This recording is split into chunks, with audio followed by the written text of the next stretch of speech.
What's up, y'all? Sparta here. So for this video, I want to talk LG G8. And the main reason I want to talk LG G8 is because this is a phone that kind of got shafted when it first came out.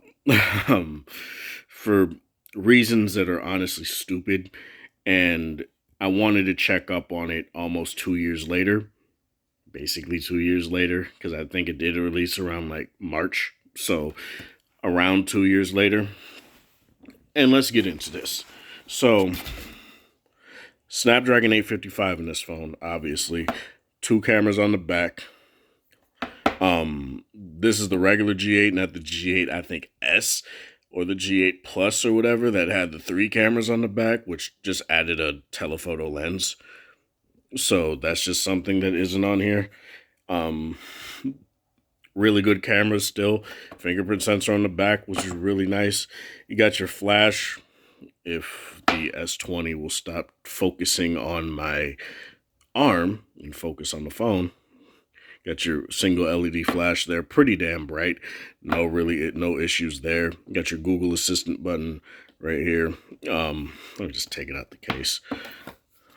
Got your Google Assistant button, and on top of it is the volume up and down buttons. Phone focus right there. You got one of your mics right there.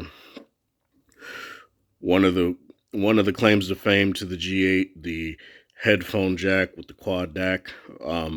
Another microphone down. God, the S20 does not want to focus right now. S20 FE. USB-C. Let me use manual focus. This is starting honestly to aggravate me. And why is the exposure so low? But yeah, you got that. You got your USB-C, you got your speaker, you got another mic right there. Nothing else on the top, even though they could put an IR blaster, but that's another thing that manufacturers that come to the US decide to not have anymore. You got your SIM / SD card tray. You got your power button right there. Nothing else really. Plain phone. Really nice that the camera is flat. Always on display. You got your Quad HD OLED right here. Let me go back to auto because I feel it won't do fine. Got your Quad HD LGP OLED display. Obviously you got this at the front, which a lot of people decided to be cry because, oh, it's a notch. But, God, man. I'm sorry.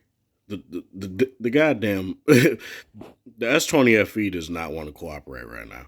But you got your I think it's an 8 megapixel camera on the front. I don't use selfie cameras, so it just doesn't matter to me.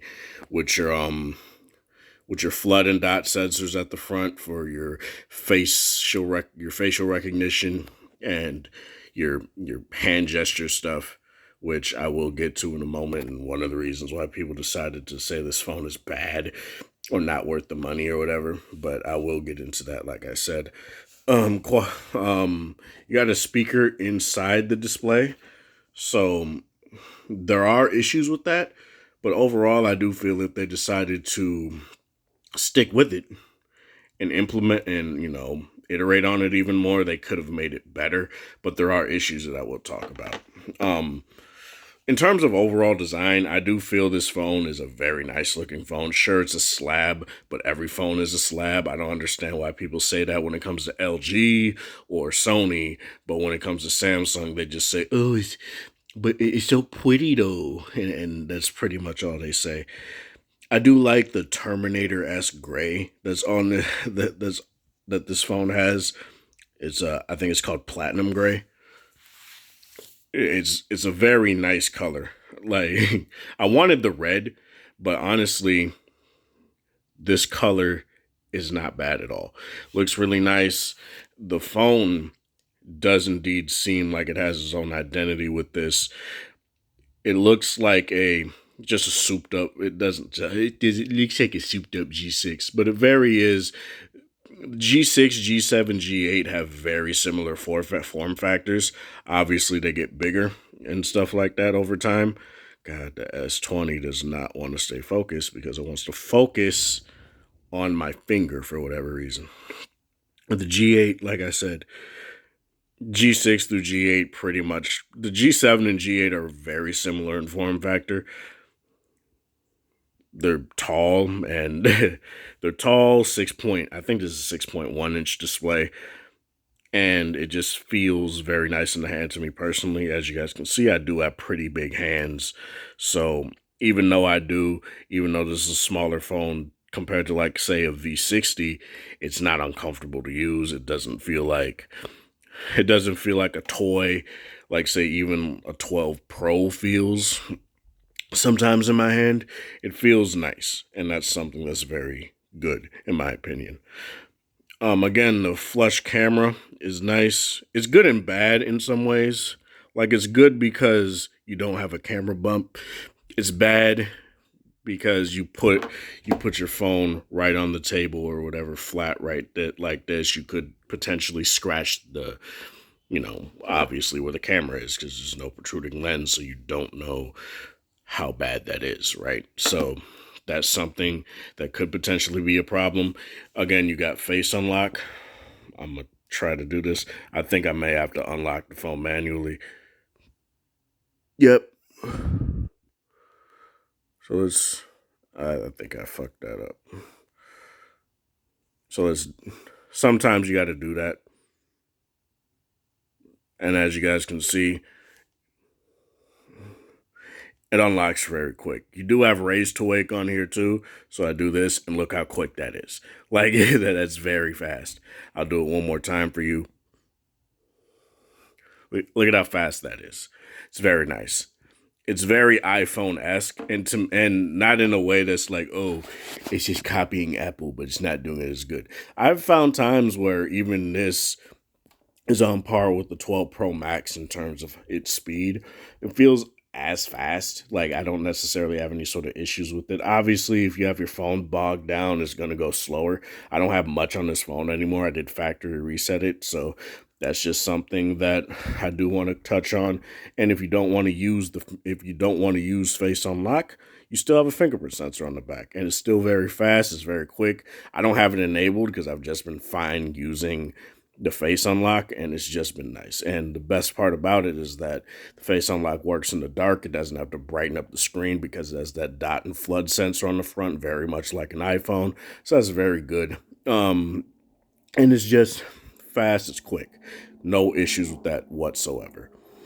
The only issue is that since this is a Sprint model, I don't know if LG has come out with any sort of update like more recently than last year when I got Android 10, where you can close your eyes and the phone just won't scan your face like an iPhone. That's something that I don't know, but I doubt it, sadly.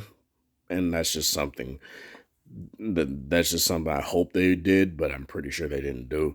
Um, the other claim to fame, or the claim to people not caring about the phone, and look at that, I have it angled, and it's still unlocked.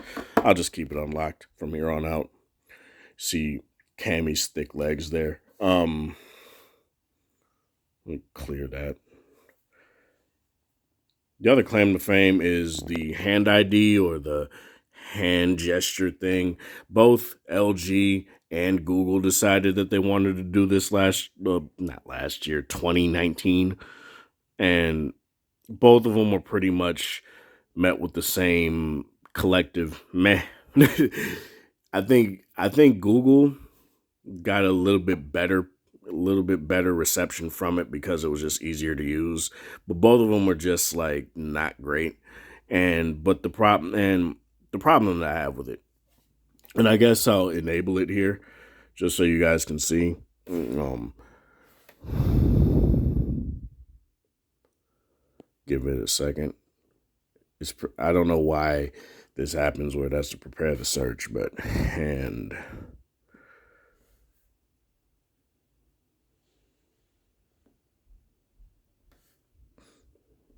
no, I'm trying to. I think I got to put in gestures. No, give me a second.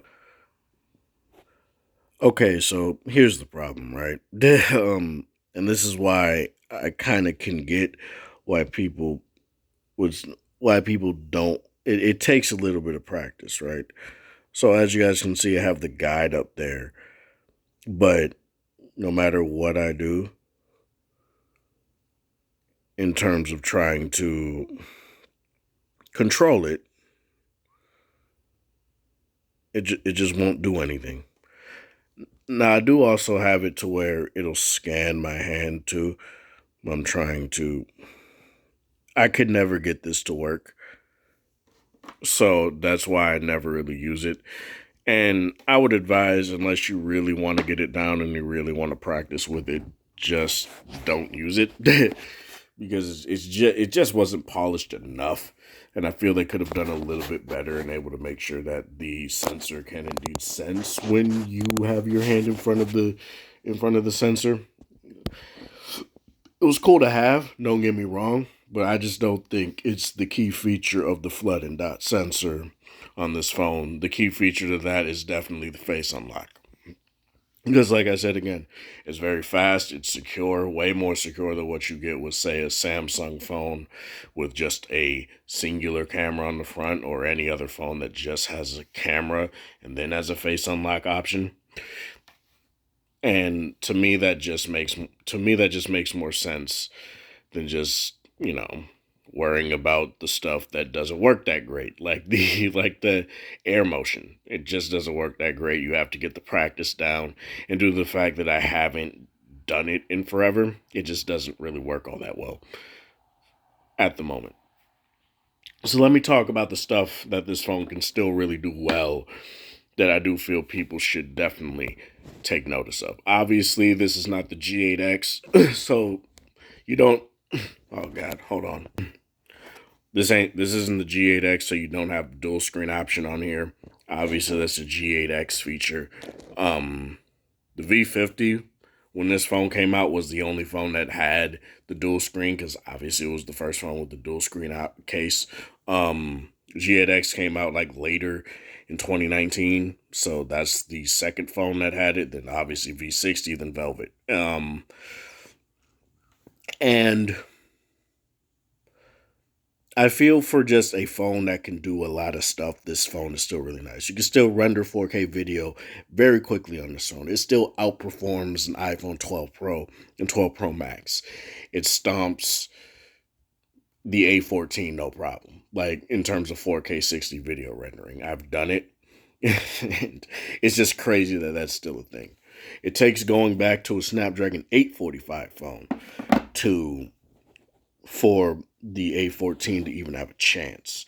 And to me, that's very important, and that's very key to how these conversations happen when tech reviewers want to say, oh, but the Snapdragon whatever can't do render 4K 60 video nearly as fast as the A14. Okay, then how come when I do it, the A14 is like 2 minutes slower? Like, whatever. It can still do that very nicely. Obviously, it still has very good cameras. It's still one of the phones that I use to record my videos, so that's very good still. I typically record in 1080p 21:9, and I just really don't have any sort of issues with that. I like the colors that it produces out of it very nicely. The pictures are still very nice. Until I got my Rebel T7, it used to be the phone that I would use to take thumbnail pictures, and still a very good camera. You get 4K 60 on both the wide angle and the regular. You have stabilized video within the manual mode on 4K 60 with both the wide angle and the regular, something Apple didn't do, something Apple announced, but then LG put in their phone first. Again, fingerprint sensor, period, but a fingerprint sensor on the back that's still very nice. A lot of people like to say that's outdated, But to me, it's way more valuable than an in-display fingerprint sensor, mainly because it just works better. Like, I do tend to find that within the different phones within display fingerprint sensors that I have, they're placed at different heights. One may be slightly slower than the other. One may not work as well with your fingers wet, which to me is definitely something that does matter, especially when you're in a colder climate like Minnesota and it's snowing a little bit. It does indeed matter because your finger gets wet. Oh, that's it. Whereas, say, G8 or any other LG phone that had the fingerprint sensor on the back, never had problems with my finger being wet. Never had problems with my finger being too cold or with the phone being too cold. It just worked. And mil standard A10G on this phone as well. This pretty much been an LG standard, aside from like the LG Wing, obviously. No, I think LG Wing. No, I don't think it is. I don't remember. But aside from maybe the LG Wing, which obviously makes sense, it's nice to still have it on a phone with a glass back. Sure, a glass backed phone is not going to be nearly as durable as like your V10s or your V20s or even a G4 for that matter. But it's still nice to have. It's still just a security thing that's very nice. I still wouldn't rock this without a case though. Glass is going to break, period. So that's just something that I would advise you to do. Obviously, glass is a fingerprint magnet as well. So this just gets fingerprinted up. I don't bother to really just like wipe down my phone every time I have it on video because it's just stupid. But it's whatever. Obviously you got the headphone jack here, quad DAC. It's isn't like here's the thing. People always ask year after year, did the quad DAC get better? Right? When the come on S20, Christ, dude. This is why manual modes on fucking Samsung phones suck. That's all I'm gonna say. They suck. But here we go.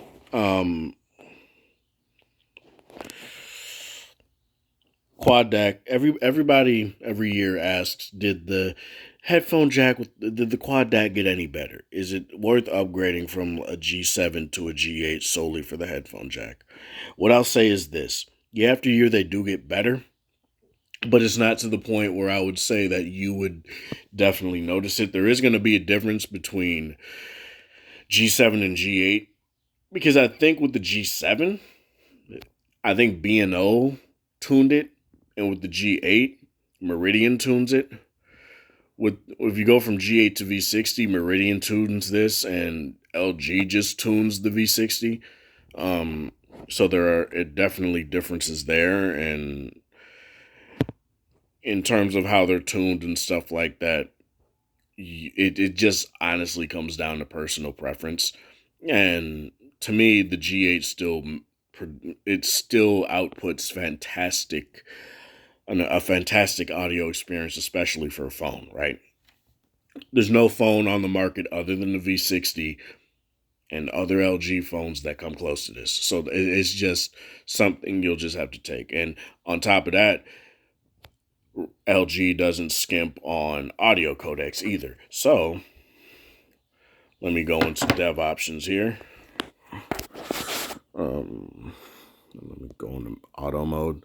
We're going to dev options here, if I can remember where it's at.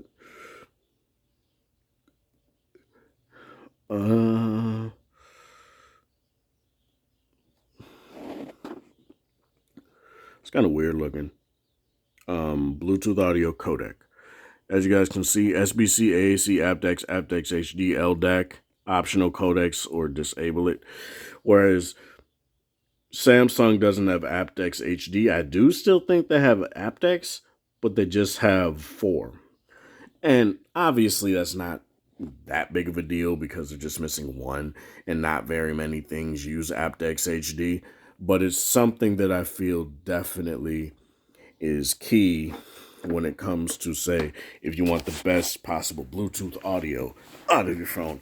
LG has pretty much taken up the mantle from HTC for being the audio brand, right? In terms of phones. And sure, Samsung bought Harman, and they own AKG, and they brand their headphones with AKG, and they say stuff is tuned by AKG. But I've heard differently with like the Galaxy Buds Pro, but the AKG earbuds that used to come in the box with Samsung phones aren't really that great. Like they're fine. They're not great. They get the job done, but that's not something I would expect when I see an AKG logo on a headphone, right? Or an IEM. Like LG used to get AKG branded and tuned headphones too, and I think back then people used to say this is really quality for those who can get it in the box, like because LG used to have that issue too. It's always weird, like they would play favoritism, not LG, but like carriers or like say certain countries. When it comes to LG, they would take out certain things. Certain states, certain countries would be able to get certain things while other countries wouldn't and stuff like that. It's really weird when it comes to LG. Like, really? Couldn't get headphones in the box in the US? You had to buy them separately? Whatever. But it's just something that I feel I do want to bring up. You can power up to 600 ohm headphones on here. I don't have 600 ohm headphones yet, but I do plan on getting some. There's like one pair that I can find that I definitely want to get. But powering my Sennheiser HD 650s or 6XXs, I just call them 650s for, brevity's sake. But 300 ohm headphones, power them beautifully. It sounds amazing. It's just something I power, my Shure tapes, which aren't very, they're not demanding, honestly, but they sound fantastic on G8, no problem. The only issue is like, say, electrostatic headphones. I'm not gonna open this because it takes too long, but the 10P1s are very particular and they're planar magnetic, and planar magnetic are quite demanding. Not that this phone can't do it, but due to the fact that there's no sort of high gain mode that you could manually toggle, you have to do some workarounds to get to it. It's just not worth the hassle, in my personal opinion. And I hope in the future LG just adds some sort of manual toggle for that, because that would just be nice. So yeah, audio is good. In terms of corded and Bluetooth, no real problems there. The speakers. The speakers on this can be really good. They can be really good. That's what I'll say. Obviously, with an in-display speaker, it will sound tinny. Like, you will get a bit of a tinny sound. But say you go into the equalizer options here, right? Why would I want the tone-free app? Let me go... Where is it?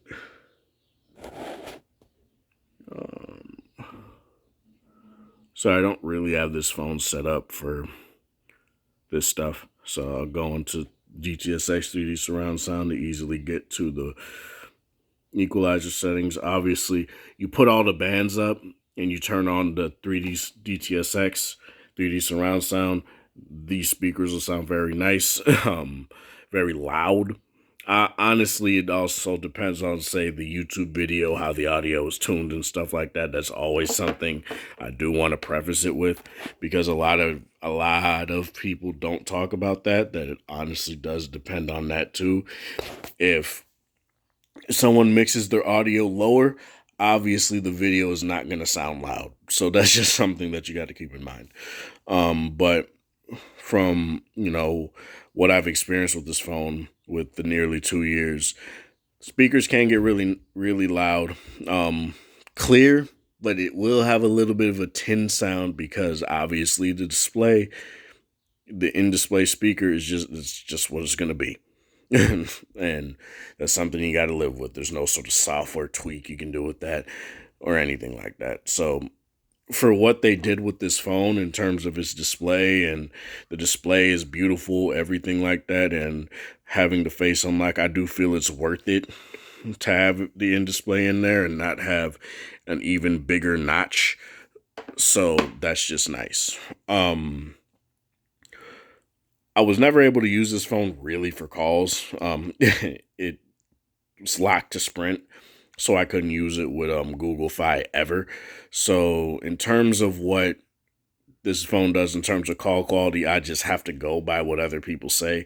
And from what I heard at the time is like it sounded loud. It did sound obviously tinny because it's the like I've said, the speakers in the display. But overall, people said it sounded decent enough. It wasn't like, say, a V40 where you have to angle your phone in a very particular way and able to even get decent decent sound out of the for calls and stuff like that. And I don't really call like that anyway, so it's not really that big of a deal. But dual speakers, nice, loud. Just gotta mess with those equalizer settings, and you'll be fine. Gaming is still very nice on this phone. Thermal cooling, which is very nice. 3,600 milliamp hour battery. It lasts pretty much the same amount of time it's lasted since I've had it. I really haven't had any sort of like battery dips. LG has gotten really good with their batteries, starting with the G8 and V50, so that's very good. Um, Games I play on this: Marvel Contest of Champions. This and the S20 FE are the only phones that can play the game at 60 frames per second. This plays it at a more smooth 60 frames per second. The FE will like teeter between like 58 to 60, but the S20 FE will also play like the outro cutscene, the win outro cutscenes at 60 as well, whereas this plays at a 30, which is whatever. It's not that big of a deal, but it's something I wanted to point out. The G8 had full licensing of the Snapdragon 855, and that's pretty much why it can do that. You won't have any sort of issues with gaming with a phone with a Snapdragon 855, which means you also obviously won't have any sort of issues with the G8 gaming. It does have gaming tools. They're not as robust as, say, Samsung or an actual gaming phone, but they get the job done. They give you resolution and frame rate options, and I would advise you, especially if you want to play a game like Marvel Contest of Champions, you will definitely see the difference when you crank it up, crank both up. You're like, whoa, that's crazy. And it just is nice. Reception is very good as well. LG has been historically good with reception. I really haven't had any sort of issues with any sort of LG phone. They've tended to be the fastest, the most consistent when it comes to any of my phones with reception. The OnePlus 6T had reception issues. The S20 FE is not bad at all, but it definitely is something that LG has excelled at in a lot of ways. The V60 carries on that stuff. Obviously, there's going to be the odd person that does have issues because that's just what happens with tech, right? Not every single variant or every single model out there is going to have issues. For example, my AT&T LG V60, when I first got it and I couldn't get updates on it because I didn't have an AT&T SIM, would randomly shut off. Like when it was either too hot outside and I was using the phone, or it was too cold and I was also using the phone. Now that's just not an issue at all. And you know, LG does fix bugs. Now LG has gotten better with updates. Obviously, with the G8, I can't get it because Sprint model, and I literally had to flash Android 10 on here and able to get it. But I was able to get it like a month, not even a month, maybe like 2 weeks after the Note 10. And I think 2 months later, I got it on the OnePlus 6T. So that was very nice. I was glad I was able to at least flash the the Sprint update onto my G8. Sucks now that I can't do that because let's just be real, Sprint is owned by T-Mobile, so that's just something I can't do anymore. But it's something that I just want to point out is that LG does fix bugs. I do understand that a lot of people have had issues with LG in the past. I get it. You know, they obviously don't have the perfect track record for updates, but they're getting better. They haven't had the perfect track record for bug squashing, but they're getting better. You got to give it time. And you're treating a company like LG who teeters between number 4 and 5 in the market to a Samsung, which is number 1 or 2, or sometimes even 3 in the market at any given time. And I understand you should be going by what the market leaders do. I definitely agree. Well, LG doesn't have the money because nobody buys their phones. And I know there's more to it than just, oh, people don't buy your phones because, you know, the reviewers and all that shit. It was like, no, it's also because LG doesn't market their phones well. That's also a thing. And they've gotten better a little bit with the Wing, but obviously due to the Wing being a very particular kind of phone, less people are going to buy it because, you know, is it going to break on me in a year and all that stuff? It doesn't have water resistance, so people are not confident in that. And, you know, just stuff like that. And keep in mind with the G8, I've had this phone, like I said, for almost 2 years. The only thing that I can say is got the phone messed up. Here we go. Got the phone messed up is when I cracked the screen. And obviously, it was my fault. I didn't. It wasn't like, oh, I dropped it on accident or anything like that. It just happened, and I'm shocked that that's all that happened to it. And it's weird with phones, like the moment you crack the screen, it decides that it wants to wig out and starts to lag and stuff like that. But when I factory reset and stuff like and factory reset it and decided I just want to use it for one purpose, it started running pretty much the same as it did when I got it. And that's really nice. So LG G8, still a really good phone. Use it for a particular use case. I wouldn't necessarily say if you can get it for your carrier or get it unlocked, because I think this does have an unlocked variant. I definitely would advise you to do that, because it's still a very good phone to use, even as a spare phone. Even if you want to start content creation and want to put videos up on YouTube, you can use this phone. There's a lot of stuff you could do with a phone now that isn't just make calls, play games, text, surf the web. What is this, the 80s? And you know, stuff, things like that. This is Sparta. Thank you guys for watching. Thanks for support. Let me know in the comment section below if you have a G8 or any other phone for that matter. How's it been holding up for you? Thanks for 1,001 subscribers. I really do appreciate it, and have a good one.